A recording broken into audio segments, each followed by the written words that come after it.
Hello students. Okay, நம்ம இந்த கிளாஸ்ல வந்து 24வது MCQ தொடர்பான சில விளக்கங்களை பார்ப்போம். ஸோ அடிக்கடி மாணவர்களுக்கு நான் சொல்லக்கூடிய விடயம் என்னன்னு சொன்னா, என்னுடைய யூடியூப் சேனலை வந்து சப்ஸ்கிரைப் பண்ணி கொள்ளுங்க. உங்களுடைய ஃப்ரெண்ட்ஸ் மற்றும் ஏனைய நபர்களும் வந்து பிரயோசனம் அடைஞ்சு கொள்வதற்காக என்னுடைய சேனலை வந்து சப்ஸ்கிரைப் பண்ணி கொள்ளுங்க, லைக் பண்ணி கொள்ளுங்க. ஸோ அதே நேரம் வந்து உங்களுக்கு மேல ஏதாச்சும் உங்களுக்கு சந்தேகங்கள் இருக்குமான்னு சொன்னா, அல்லது ஏதாச்சும் விடயங்கள் தொடர்பாக என்ன தொடர்பு கொள்ள வேண்டும் என்றால் என்னுடைய வாட்ஸ்அப் நம்பரை வந்து டிஸ்கிரிப்ஷன்ல வந்து நான் கொடுத்துருக்கேன். ஸோ அந்த நம்பர் வந்து நீங்க கண்டெக்ட் பண்ணலாம், அல்லது வந்து நீங்க காமெண்ட்ஸ்ல வந்து தெரிவிச்சு கொள்ளலாம். ஸோ என்னால முடிஞ்ச அளவு ஒரு சிறிய நேரத்துக்குள்ள சில குறிப்பிட்ட சில விளக்கங்களை எனக்கு எவ்வளவு வேகமா சொல்லிடுமோ அவ்வளவு வேகமா நான் சொல்லி முடியும். ஏன்னு சொன்னா பெரிய பெரிய பகுதிகளாக இருக்கின்றது. ஸோ எனக்கு அவ்வளவு நேரம் நம்ம டைம் எடுத்து நம்ம சொல்ல போனோம்னு சொன்னா மாணவர்களுக்கு வந்து அது ஒரு பெரிய வீடியோவா போயிடும். ஸோ அதனால வந்து நான் ஒரு குறிப்பிட்ட ஒரு சில குறுகிய நேரத்துக்குள்ள வந்து என்னால முடிஞ்ச அளவு விளக்கங்களை வந்து நான் சொல்றதுக்கு பார்ப்பேன். ரைட். ஸோ அப்ப நம்ம இந்த கிளாஸ்ல வந்து 24வது MCQ தொடர்பான சில விளக்கங்களை பார்ப்போம். நமக்கு 7வது அலகுல இருந்து வந்திருக்குன்னு. ரைட்.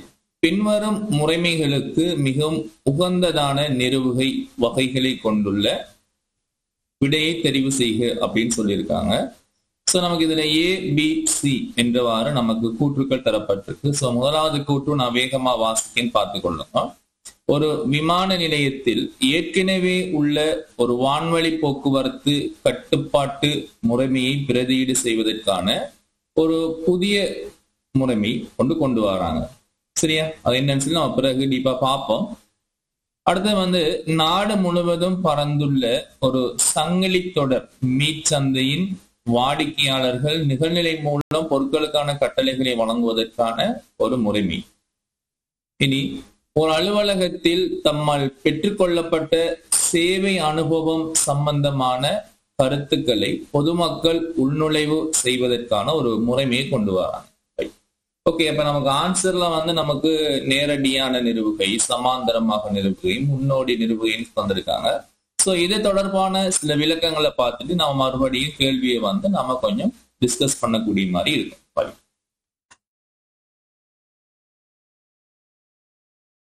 ஓகே, இப்ப நம்ம முறைமை தொடர்பாக நிறுவுதல், அமுல்படுத்தல் போன்ற சொற்கள் வந்து பயன்படுத்தப்படுகின்றது. ஸோ அதுல நாம முறைமையை வந்து நம்ம நிறுவுதல் செய்யும் போது அதுல வந்து நமக்கு 4 வகையான நிறுவுதல் வந்து காணப்படுகின்றது. ஸோ நான் அதை சுருக்கமா எவ்வளவுக்கும் என்னால சொல்லலுமோ அவ்வளவுக்கும் நான் சுருக்கமா சொல்லக்கூடிய மாதிரி இருக்கும். ரைட். முதலாவது பார்ப்போம் நாம் என்னன்னு சொன்னா நேரடியாக நிறுவுதல். நேரடியாக நிறுவுதல் அப்படின்னு சொல்றது நமக்கு தெரியும். என்னன்னு சொன்னா ஒரு பயன்படுத்திய பழைய முறைமையினை நிறுத்தி புதிய முறைமையினை உடனடியாக நடைமுறைப்படுத்தல தான் நம்ம என்னன்னு சொல்லுவோம், நேரடியாக நிறுவுதல் அப்படின்னு சொல்லுவோம். ரைட். அதாவது நாம ஒரு பழைய முறைமையை வந்து நம்ம யூஸ் பண்ணிட்டு இருப்போம். ஆல்ரெடி வந்து ஒரு பழைய ஒரு முறைமையை யூஸ் பண்ணிட்டு இருப்போம். சரியா? இந்த இடத்துல நம்ம முறைமை என்று சொல்லக்கூடியது வந்து அது ஒரு சாஃப்ட்வேரா இருக்கலாம், அல்லது ஒரு ஹார்ட்வேரா இருக்கலாம். அப்ப நம்ம ஒரு பழைய முறைமையை வந்து நம்ம பாவிச்சுட்டு இருக்கும் போது அதை அப்படியே முற்று முழுதாக அதை நிறுத்தி போட்டோ இப்ப நம்ம நேரடியா எதுக்கு வந்துட்டோம்னு சொன்னா புதிய முறைமையை பயன்படுத்த வந்திருக்கும். அப்ப ஒரு பழைய முறைமையை விட்டு போட்டு நம்ம ஒரு நேரடியான நிறுவகைக்கு நம்ம வாரதாக இருந்தால் அதனால நமக்கு நன்மைகளும் இருக்கு, சில தீமைகளும் வந்து இருக்கக்கூடிய மாதிரி இருக்கு. அப்ப இந்த இடத்துல வந்து நான் நன்மை தீமைகள் தொடர்பாக நான் நிறைய விடயங்கள் வந்து சொல்லல. ஸோ நமக்கு அந்த பழைய முறைமைக்கும் புதிய முறைமைக்கும் வந்து நமக்கு எந்த ஒரு சம்பந்தமும் இல்லை அப்படின்னு சொன்னா நம்ம நேரடியாக புதிய முறைமைக்கு வந்துடலாம். இந்த பழைய முறைமைக்கும் புதிய முறைமைக்கும் வந்து எந்த ஒரு தொடர்பும் இல்லை, அதனால பெரிய ஒரு பாதிப்பும் இல்லை அப்படின்னு சொன்னா நம்ம நேரடியாக நம்ம புதிய முறைமைக்கு வரக்கூடிய மாதிரி இருக்கும். ரைட். இப்ப உதாரணத்துக்கு நாம சில நன்மைகள் ஒன்று சொல்ல போனோம்னு சொன்னா இப்ப நேரடியாக நம்ம புதிய முறைமையை வந்து நம்ம பாவிக்கக்கூடிய மாதிரி இருக்கு. சரியா? தீமைகளை நம்ம எடுக்கும் போது நம்ம பழைய முறைமையை முற்றுமுழுதாக விடும்போது சில நேரம் வந்து புதிய முறைமைக்கு பழக்கப்படுறதுக்கு நமக்கு ஒரு கால தாமதங்கள் ஏற்படலாம். இப்படி வந்து நம்ம நன்மை தீமைகள்னு சொல்லி நிறைய விடயங்களை வந்து வரையறுத்துட்டு போகலாம். ஸோ இப்ப உங்களுக்கு தெரிய வேண்டிய விடயம் என்னன்னு சொன்னா ஒரு நேரடியாக நிறுவுதல் அப்படின்னு சொல்ல என்ன அர்த்தம், நேரடியாக பழைய முறைமையை விட்டு போட்டு புதிய முறைமைக்கு வாரது. இப்ப நமக்கு தெரியும் என்னன்னு சொன்னா பழைய முறைமையை விட்டு போட்டு நம்ம புதிய முறைமைக்கு வாரதாக இருந்தா அந்த பழைய முறைமைக்கும் புதிய முறைமைக்கும் பெருசா எந்த ஒரு சம்பந்தமும் இல்லாம இருக்கணும். அல்லது நம்ம ஒரு புதிய ஒரு முறைமைக்கு நம்ம வரும்போது பெரிதாக எந்த ஒரு ஆபத்தும் இல்லாம இருக்கணும்னு விளங்க சொல்லுது. இப்ப நம்ம உதாரணத்துக்கு நம்ம திடீரென போல ஒரு புதிய முறைமையில ஒரு விடயத்தை நம்ம கையாளும் போது, ஏன்னா இவ்வளவு காலமும் அவங்க பழைய முறைமைக்கு பழக்கப்பட்டு பல விடயங்களை சக்சஸ்ஃபுல்லா செஞ்சிருப்பாங்க. அப்ப திடீரென போல நாம பழைய முறைமையை விட்டு போட்டு புதிய முறைமைக்கு மாறும் போது அந்த புதிய முறைமையில ஏதாச்சும் சிறிய தவறுகள் ஏற்படுவதன் காரணமாக ஆபத்துகள் வருமாக இருந்தால் நம்ம நேரடியான நிர்வகிக்கு செல்ல முடியாது. சரியா? உயிர் ஆபத்துக்கள், பெரிய பெரிய பேர் ஆபத்துகள் தொடர்பான விடயங்கள் வருமாக இருந்தால் நாம நேரடியான நிர்வகிக்கு போறது சாத்தியமாக இருக்கும். நமக்கு ஏதாச்சும் ஒரு பழைய முறைமைக்கும் புதிய முறைமைக்கும் சம்பந்தம் இல்லை அப்படின்னு சொல்லும் போது நம்ம நேரடியான ஒரு நிர்வகிக்கு போகலாம். அல்லது நம்ம பாதுகாப்பு தொடர்பான சில விடயங்களுக்கு நம்ம என்ன செய்யலாம், ஒரு புதிய முறைமைக்கு போகலாம். அது ஆபத்துங்கிறதுக்கு இல்லை, நமக்கு ஒரு பாதுகாப்பு. இப்ப உதாரணத்துக்கு நம்ம ஹாஸ்பிட்டல், நம்ம ஆபீஸ், ஒரு அலுவலகத்துல நம்ம டக்குன்னு ஒரு அலுவலகத்தை பாதுகாக்கிறதுக்காக ஒரு சிசிடிவி கேமரா ஒரு சிஸ்டத்தை நம்ம நிறுவப்போம். இதனால நமக்கு நல்லதுதான் இருக்கு தவிர கெட்டது வாரத்துக்கு வாய்ப்பு இல்லைன்னு. இந்த மாதிரி நம்ம நேரடி நிர்வகை தொடர்பான நிறைய விஷயங்களை சொல்லிட்டு போகலாம். ஓகே, இப்ப நம்ம அடுத்த ஒரு முறைமைக்கு போகலாம். என்னன்னு சொன்னா, சமாந்தரமாக நாம அமுல்படுத்துறதுன்னு பரலல் என்று சொல்லுவோம். சமாந்தரமாக அமுல்படுத்தல் என்று சொல்லும் போது நம்ம ஆரம்ப காலத்துல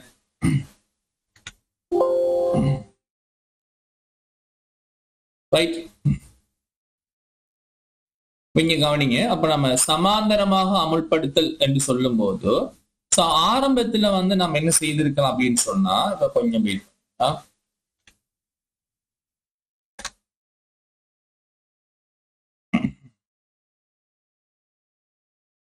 ரைட் கொஞ்சம் இருங்க. ரைட், இப்ப நம்ம என்ன செய்யலாம்டா, ஒரு ஆரம்பத்துல நம்ம என்ன செஞ்சிருப்போம்னு சொன்னா, ஒரு பழைய முறைமையை ஆரம்பத்துல நம்ம யூஸ் பண்ணியிருப்போம். ஒரு பழைய முறைமைகளை ஆரம்பத்துல யூஸ் பண்ணியிருப்போம். ஆனா ஒரு குறிப்பிட்ட கால இடைவெளிகள்ல பழைய முறைமையும் பயன்படுத்தப்படுகிறது, அதே நேரம் புதிய முறைமையும் பயன்படுத்தப்படுகின்றது. அப்ப ஏன் நேரடியாக புதிய முறைமைக்கு போகாம பழைய முறைமையையும் புதிய முறைமையும் ஒரு குறிப்பிட்ட காலத்துக்கு ஒருமிக்க நடைமுறைப்படுத்துகின்றார்கள்? எப்ப அவர்கள் புதிய முறைமைக்கு முற்று முழுதாக பழக்கப்படுகின்றார்களோ அந்த டைம்ல பழைய முறைமையை ஸ்டாப் பண்ணி போட்டு நேரடியா என்ன செஞ்சிருவார்கள், புதிய முறைமைக்கு செல்லக்கூடிய மாதிரி இருக்கும். அப்ப இந்த டைம்ல நமக்கு தெரிஞ்சிருக்கும் என்னன்னு சொன்னா, பழைய முறைமைக்கும் புதிய முறைமைக்கும் தொடர்புகள் இருக்கும் என்று சொன்னா நாம எடுத்தா போல என்ன செய்ய முடியாது, நேரடியாக புதிய முறைமைக்கு செல்ல முடியாது. அப்ப பழைய முறைமை புதிய முறைமை இரண்டுக்கும் இடையில தொடர்பு இருக்கும் போது அப்ப இரண்டையும் நாம என்ன செய்யணும், ஒரு குறிப்பிட்ட காலத்துக்கு நாம அதை கொண்டு போகணும். எப்ப நமக்கு புதிய முறைமைக்கு நாம முற்றாக பழக்கப்படுறோமோ அதுக்கு பிறகு நாம என்ன செய்யலாம், அந்த பழைய அந்த சிஸ்டத்தை நாம ஸ்டாப் பண்ணி போட்டு அந்த புதிய முறைமைக்கு நாம செல்லக்கூடிய மாதிரி இருக்கும். இதனால நமக்கு நன்மைகள் தீமைகள் சொல்லி அதை நிறைய ஒரு லிஸ்ட் போட்டு நம்ம படிச்சிட்டு இருக்கணும். சோ அப்ப இந்த இடத்துல நல்லா யோசிச்சு பாருங்க. எப்படின்னு சொன்னா, ஒரு ஆபத்தான சில நிலைமைகள் வரப்போகுதுன்னு. இப்ப உதாரணத்துக்கு ஒரு பில்டிங் ஒரு தீப்பற்றி எரியுதுன்னு சொன்னா அப்ப நம்ம டக்குன்னு அதுக்கு புதிய முறைமையை நம்ம பயன்படுத்த இயலாது. ஏனென்றா நமக்கு ஆல்ரெடி நம்ம பழைய முறைமையை பயன்படுத்தி ஒரு பில்டிங் எரியறதை நம்ம அணைச்சிட்டு இருக்கோம். அப்ப திடீரென நம்ம புதிய முறைமைக்கு நம்ம மாறணும்னு சொன்னா, அதுக்கு நம்ம புதிய முறைமைக்கு பழக்கப்படலைன்னு சொன்னா நிறைய உயிர் ஆபத்துகள் ஏற்படுறதுக்கு வாய்ப்பு இருக்கு. அப்ப அதனால நம்ம அந்த இடத்துல என்ன செய்யணும், பழைய முறைமையை பயன்படுத்தியும் நம்ம தீ அணைக்கக்கூடிய மாதிரி இருக்கணும், புதிய முறைமையை பயன்படுத்தியும் தீ அணைக்கக்கூடிய மாதிரி இருக்கணும். புதிய முறைமையில ஏதாச்சும் கோளாறுகள் ஏற்பட்டா கூட பழைய முறைமையை பயன்படுத்தி நம்ம பல விஷயங்களுக்கு தீர்வுகளை கண்டுகொள்ளலாம். அப்ப இதனால அப்ப நாம ஒரு முடிவுக்கு எப்படி வரலாம் அப்படின்னு சொன்னா, பழைய முறைமைக்கும் புதிய முறைமைக்கும் இடையில தொடர்புகள் காணப்படும் போது நாம சமாந்தரமாக நிறுவி சாத்தியமாக இருக்கும். அத மாதிரி பெரிய ஆபத்துக்கள் வரக்கூடிய சந்தர்ப்பங்கள்ல நம்ம நேரடியாக புதிய முறைமைக்கு செல்லாம இரண்டையும் நாம கொண்டு போகணும். ஏன்னா புதிய முறைமையில ஏதாச்சும் தவறுகள் ஏற்படும் பட்சத்தை நம்ம பழைய முறைமையிலிருந்து தீர்வுகளை பெற்றுக்கொள்ளக்கூடிய மாதிரி இருக்கும். சரியா? இந்த மாதிரியான சில அடிப்படை விடயங்களை நாம தெரிஞ்சு கொள்வது சிறந்ததாக இருக்கும். அடுத்து பாப்போம் என்னன்னு சொன்னா நம்ம மூணாவதாக இருக்கிறது தான் நம்ம முன்னோடி நிறுவுகை அப்படின்னு சொல்லலாம். அதுக்கு வெள்ளோட்ட நிறுவுகை அப்படின்னு சொல்லக்கூடிய மாதிரி இருக்கும். ரைட், அப்ப இத நாம நல்லா ஞாபகம் வச்சுக்கொள்ளணும். முன்னோடி நிறுவுகை அப்படின்னு சொன்னா இப்ப ஆரம்பத்துல பாத்தீங்கன்னு சொன்னா பழைய முறைமையை பயன்படுத்திட்டு இருக்காங்க. அப்ப இங்க பாத்தீங்கன்னு சொன்னா ஒரு குறிப்பிட்ட காலத்துக்கு வந்து என்ன நடக்குதுன்னு சொன்னா பழைய முறைமை இருக்கு, ஆனா புதிய முறைமையும் இருக்கு. சரியா? அப்ப நீங்க இந்த அம்புக்குறியினுடைய அந்த வடிவத்தை பாருங்க. இப்ப இந்த பழைய முறைமையை பாத்தீங்கன்னு சொன்னா ஒரு பெரிய ஒரு அம்புக்குறியினூடாக காட்டப்பட்டிருக்கு. புதிய முறைமையை பாத்தீங்கன்னு சொன்னா ஒரு சிறிய அம்புக்குறியினூடாக காட்டப்பட்டிருக்கு. இதுக்கெல்லாம் வந்து காரணம் இருக்கு. சரியா? அதுக்கு பிறகு பாருங்க, ஒரு குறிப்பிட்ட காலத்துக்கு பிறகு வந்து பாத்தீங்கன்னு சொன்னா புதிய முறைமைக்கு பழக்கப்படுகின்றார்கள். சரியா?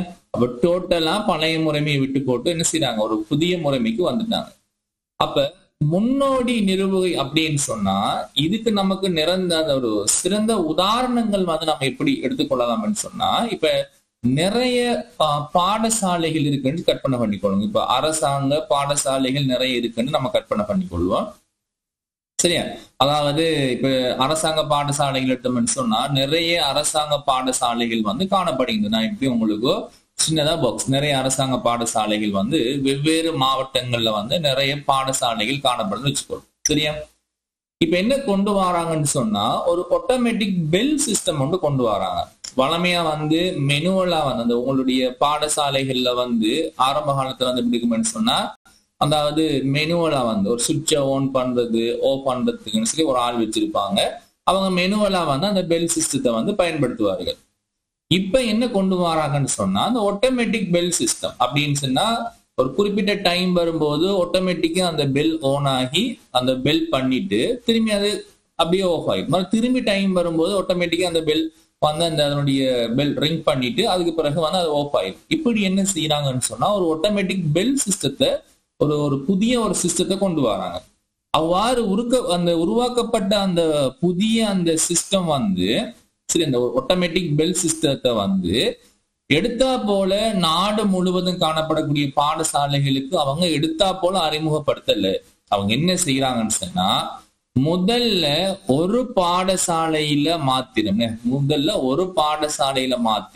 அந்த புதிய முறைமை வந்து என்ன செய்யப்படுகிறது, நிறுவப்படுகின்றது. சரியா? முதல்ல அந்த ஒரு பாடசாலையில மாத்திரம் அந்த ஆட்டோமேட்டிக் பெல் சிஸ்டத்தை வந்து பயன்படுத்துறார்கள். அப்ப நல்லா கற்பனை பண்ணி கொடுங்க. அப்ப ஏனைய பாடசாலைகள்ல பாத்தீங்கன்னு சொன்னா அவங்க ஓல்டு சிஸ்டத்தை தான் யூஸ் பண்ணிட்டு இருந்திருப்பாங்க. அப்ப அதனால பாருங்க இங்க நியூ சிஸ்டம், அதுக்குதான் இங்க வந்து அந்த சின்ன அம்புக்குறி காட்டிருக்காங்க பாருங்கன்னு சொன்னா அது குறிப்பிட்ட ஒரு இடத்துல மட்டும் அந்த புதிய முறைமை பயன்படுத்திருக்காங்க. இந்த பெரிய அம்புக்குறியின் என்ன அர்த்தம், மற்ற ஏனைய இடங்கள்ல எல்லாத்துலயும் வந்து பழைய சிஸ்டம் தான் ரன் ஆயிட்டு இருக்கும். அப்ப இந்த இடத்துல அவங்க புதிய முறைமையை பயன்படுத்துகின்றார்கள். அப்ப இந்த பாடசாலையில் அந்த புதிய முறைமை வந்து பயன்படுத்தி ஃபுல்லாவே சக்சஸ் ஆயிட்டுன்னு சொன்னா அப்ப கொஞ்சம் கொஞ்சமா அவங்க என்ன செய்வாங்க, நாடகலாறு ரீதியில் இருக்கக்கூடிய ஏனைய பாடசாலைகளுக்கு அந்த புதிய முறைமையை அமல்படுத்துவார்கள். அப்ப இதுல இருந்து நமக்கு என்ன விளங்கணும், இப்ப குறிப்பிட்ட ஒரு இடத்துல மட்டும் புதிய முறைமையை பயன்படுத்தி கொண்டிருக்கும் போது ஏனைய இடங்கள்ல எல்லாம் வந்து பழைய முறைமை போய்கிட்டு இருக்கும். அப்ப அந்த குறிப்பிட்ட அந்த ஒரு இடத்துல புதிய முறைமை வந்து அதனுடைய பயன்பாடு வந்து சக்சஸ் ஆயிட்டுன்னு சொன்னா அதை இப்ப நாடகலாதிய ரீதியில வந்து எல்லாருக்கும் என்ன செஞ்சிடுவாங்க, பயன்படுத்த கொடுத்துருவாங்க. இதெல்லாம் வந்து நமக்கு நன்மை தீமைகள்னு சொல்லி நம்ம இதையும் வந்து நம்ம ஒரு லிஸ்ட் போட்டு படிப்பிக்கக்கூடிய மாதிரி இருக்கும். ஸோ நமக்கு டைம் வந்து அதிகமாக எடுக்கும்ங்கிறதுக்காக நான் அதை வந்து சுருக்கமா முடிச்சுக்கோறேன். சரி, அப்ப உங்களுக்கு வந்து இது எதுக்கு இந்த முன்னோடி நிறுவுங்கிறது உங்களுக்கு எப்படி புரியணும்னு சொன்னா ஒரு குறிப்பிட்ட ஒரு இடத்துல மட்டும் ஒரு புதிய முறைமையை பயன்படுத்திட்டு இருப்பாங்க. அது நிறைய பிரான்ச் இருக்கக்கூடிய ஒரு பேங்காக இருக்கலாம், ஒரு பல்கலைக்கழகமாக இருக்கலாம், அல்லது சில கடை நிறுவனங்களாக இருக்கலாம். நிறைய பிரான்ச் இருக்கக்கூடிய நிறுவனங்கள் எடுத்தோம்னா ஒரு பிரான்ச்ல மட்டும் அந்த புதிய முறைமையை பயன்படுத்துவார்கள். ஏனைய பிரான்ச்ல நாடகளாவிய ரீதியில் இருக்கக்கூடிய ஏனைய பிரான்ச்ல எல்லாம் வந்து பழைய முறைமை போயிட்டு இருக்கு. சரியா? ரைட். அப்ப நான் ஒரு அளவுக்கு உங்களுக்கு புரிஞ்சிருக்கும் அப்படின்னு நினைக்கிறேன். அப்படி உங்களுக்கு புரியல அப்படின்னு சொன்னா நீங்க மெசேஜ் பண்ணுங்க. அப்படி இல்லைன்னு சொன்னா நான் வந்து கமெண்ட்ஸ்ல தெரிவிங்க. நான் உங்களுக்கு அதை 7 மணி அளவுக்கு விளங்கப்பட்டு ட்ரை பண்ணுவேன். சரியா? இப்ப இது மூணு தான் அவங்களுக்கு ஆர்ட்ஸ்ல தந்திருக்காங்க. அப்ப மேலதிகமா நமக்கு இன்னொரு முறை இருக்கு என்னன்னு சொன்னா கட்டு, அதாவது படிநிலை படிநிலையாக அல்லது கட்டம் கட்டமாக நிறுவுதல் என்று சொல்லி ஒன்று இருக்காங்க. அப்ப இந்த இடத்துல கட்டம் கட்டமாக நிறுவுதல் அப்படின்னு சொன்னா பாருங்க, ஆரம்பத்துல வந்து என்ன செஞ்சிருக்காங்கன்னு பாருங்க, ஓல்டு சிஸ்டத்தை பயன்படுத்திருக்காங்க. பிறகு பாத்தீங்கன்னு சொன்னா அவங்க கடைசியா வந்து என்ன செஞ்சிட்டாங்கன்னா புதிய முறைமைக்கு மாறுறாங்க. இப்ப இடையில என்ன நடந்திருக்கும் அப்படின்னு பாத்தீங்கன்னு சொன்னா இந்த கேப்ல வந்து நமக்கு இந்த ப்ளூ கலர்ல காட்டுறது ஓகே, இது ஒரு நியூ சிஸ்டமா இருக்கு. அதே மாதிரி பாத்தீங்கன்னு சொன்னா இங்க ஆரஞ்சு கலர்ல இருக்கிறது வந்து ஓல்டு சிஸ்டமா இருக்கு.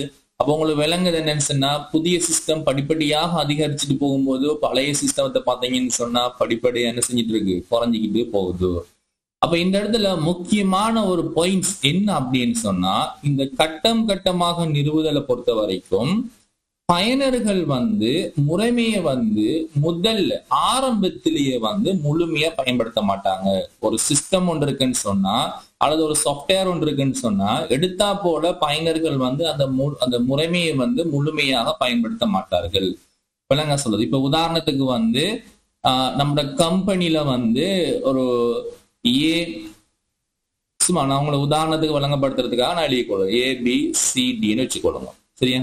ஃபேஸ் டு ஃபேஸ் கிளாஸ்ல விளங்கப்படுத்தும் போது அல்லது இந்த ஆன்லைன் கிளாஸ்ல விளங்கப்படுத்தும் போது நான் அதிகமான டைம் எடுத்து அதை விளங்கப்படுத்திருப்போம். இப்போ நான் உங்களுக்கு சுருக்கமா சொல்றதுக்காக நான் இதை யூஸ் பண்ண பார்த்துக்கணும். இப்போ இந்த கம்பெனில வந்து 4 வேலை இருக்கு.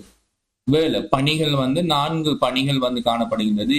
ABCD என்று சொல்லி 4 பணிகள் காணப்படுகின்றது என்று கற்பனை பண்ணிக்கொள்ளுங்க. சரியா? இப்ப இதுல என்ன செய்யணும்னு சொன்னா இந்த A என்று சொல்லக்கூடிய பணிகள் நீங்க கற்பனை பண்ணிக்கொள்ளலாம். 4 பணிகள் சொன்னா கொடுக்கல் வாங்கல்களை மேற்கொள்வது, அடுத்து வந்து ஆன்லைன்ல ஒர்க் பண்ற மாதிரி ஏதோ நீங்க அந்த 4 பணிகள் வந்து அந்த குறிப்பிட்ட நிறுவனத்துல இருக்கு. 4 பணிகளும் ஆரம்ப காலத்துல பழைய சிஸ்டத்துலதான் கொண்டு போயிட்டு இருந்தோம். இப்ப என்ன நடக்குதுன்னு சொன்னா இந்த பணி இருக்கு தானே, இப்ப இந்த A என்று சொல்லக்கூடிய இந்த பணி இருக்கு தானே, ஒரு பணியை மாத்திரம் நாம நியூ சிஸ்டத்துக்கு கொண்டு வந்துட்டாங்க. எடுத்தா போல எல்லா பணிகளையும் வந்து புதிய முறைமைக்குள்ள கொண்டு வரல. சரியா? இப்ப ஏங்கிற அந்த பணி அந்த வேலையை மாத்திரம் ஒரு புதிய முறைமைக்குள்ள கொண்டு வராங்க. அப்ப ஏங்கிற பணி வந்து புதிய முறைமையில செஞ்சுட்டு இருக்கும் போது அடுத்த பாத்தீங்கன்னு சொன்னா இந்த பக்கம் இருக்கக்கூடிய மற்ற BCDங்கிற பணிகள் வந்து என்ன செஞ்சிட்டு இருக்காங்க, அது ஓல்டு சிஸ்டத்தை பயன்படுத்தி செஞ்சுட்டு இருக்காங்க. புரியுதா நான் சொல்றது? ஒரு கம்பெனில வந்து 4 பணிகள் இருக்குன்னு வச்சுக்கொள்ளுங்க. அப்ப அந்த 4 பணிகள்ல ஒரு வேலை பணிகள்னு சொன்னா நீங்க ஒரு வேலை அல்லது ஒரு பணியை மாத்திரம் என்ன செய்யறாங்கன்னு சொன்னா நியூ சிஸ்டத்தை பயன்படுத்துறாங்க. சரியா? மற்றைய பணிகள் எல்லாமே வந்து எப்படி இருக்குன்னு சொன்னா ஓல்டு சிஸ்டத்தை பயன்படுத்தி செஞ்சுட்டு இருக்காங்க. இப்ப இந்த ஒரு பணி வந்து சக்சஸ்ஃபுல்லா புதிய முறைமைக்கு பழக்கப்பட்டுச்சுன்னு சொன்னா இப்ப திரும்பி இன்னொரு பணியும் சேர்த்துருக்காங்க. இப்ப கொஞ்சம் கொஞ்சமா வராங்க. இப்ப ஏயும் பிஏயும் வந்து என்ன செய்யறாங்க, நியூ சிஸ்டத்தை பயன்படுத்தி செஞ்சுட்டு இருக்காங்க. இனி இங்க பக்கம் இருக்கக்கூடிய சிடிங்கிறது வந்து ஓல்டு சிஸ்டம் பயன்படுத்தி இருக்காங்க. அப்ப என்ன நடக்குதுன்னு சொன்னா அந்த புதுசா வந்த முறைமை வந்து எல்லா பணிகளையும் அடக்கின மாதிரி அது ஆரம்பத்துல உருவாக்கப்படல. அது வந்து பெஸ்ட்டுக்கு ஒரு பணியை செய்யக்கூடிய மாதிரி உருவாக்குறாங்க. அது சக்சஸ் ஆனது பிறகு திரும்பி அடுத்த இன்னொரு பணியை செய்யக்கூடிய மாதிரி உருவாக்குறாங்க. அது சக்சஸ் ஆனது பிறகு அடுத்த இன்னொரு பணியை சேர்த்து உருவாக்குறாங்க. அப்ப ஒரு முறைமை வந்து முழுமையா உருவாக்கி எடுக்கிறதுக்கு வந்து ஒரு குறிப்பிட்ட காலம் போகும். சரியா? அப்ப இதைத்தான் நாம என்ன செய்யணும் சொன்னா அந்த படிநிலை கட்டம் கட்டமாக நிறுவுதல் அப்படின்னு சொல்றது. சரியா? அப்ப இந்த இடத்துல நீங்க இந்த பாயிண்ட்ஸ் நல்லா விளையங்கொள்ளும் என்னன்னு சொன்னா ஆரம்பத்துல பயனர்கள் முழுமையான முறைமையும் பயன்படுத்த மாட்டார்கள். விளங்க சொல்லுது. முறைமையினுடைய சிறு பகுதிகள், அதுக்கு பிறகு அந்த சிறு பகுதிகளோட திரும்பி மேலதிக பகுதிகள் கொஞ்சம் கொஞ்சமாக கட்டம் கட்டமாக சேர்க்கப்பட்டு கடைசியில தான் அந்த முறைமையை வந்து முழுமையாக பயன்படுத்த தொடங்குவார்கள். எனக்கு வந்து அந்த டைம் வந்து நமக்கு அதிகமா போறதால ஓகே நம்ம வினாக்கு வந்து செல்லும். சரியா? வினாவுல வந்து உங்களுக்கு இந்த நேரடியாக நிறுவுதல், சமாந்தரமாக நிறுவுதல், முன்னோடி நிறுவுதல், இது 3 தான் உங்களுக்கு வினாவுல தந்திருக்காங்க. இந்த கட்டம் கட்டமாக நிறுவுதல் வந்து தரல. சரியா? ஓகே, நம்ம இதை வச்சுக்கோன்னு நம்மளால கேள்விகள் வந்து செய்ய இயலுமா அப்படின்னு சொல்லி பார்ப்போம். சரியா?